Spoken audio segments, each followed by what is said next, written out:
विश्रांतीनंतर आपलं स्वागत। यवतमाळ जिल्ह्यात नात्याला काळीमा फासणारी घटना घडली।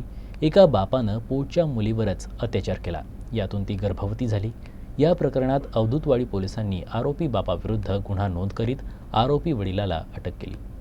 प्राप्त माहितीनुसार एक अल्पवयीन युवती तिच्या राहत्या घरी अभ्यास करीत होती। यावेळी तिचे वडील सुद्धा घरीच होते। एवढ्यात दारूच्या नशेत वडिलानं मुलीवर बळजबरीने अत्याचार केला।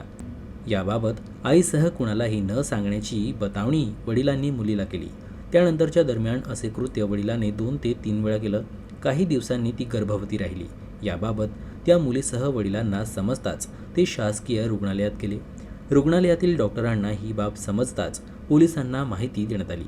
अवधूतवाडीच्या महिला PSI सारिका फुसे, नितीन कोवे यांनी रुग्णालयात धाव घेत विचारपूस केली। मात्र घरातील कुठलीही व्यक्ती पोलिसांना खरीखुरी बात सांगत नव्हती। अखेर हा प्रकार पोलिसांनी दिमाखदार पद्धतीनं उघडकीस आणला। त्यानंतर या प्रकरणात गुन्हा दाखल करत आरोपी वडिलाला अटक करण्यात आली।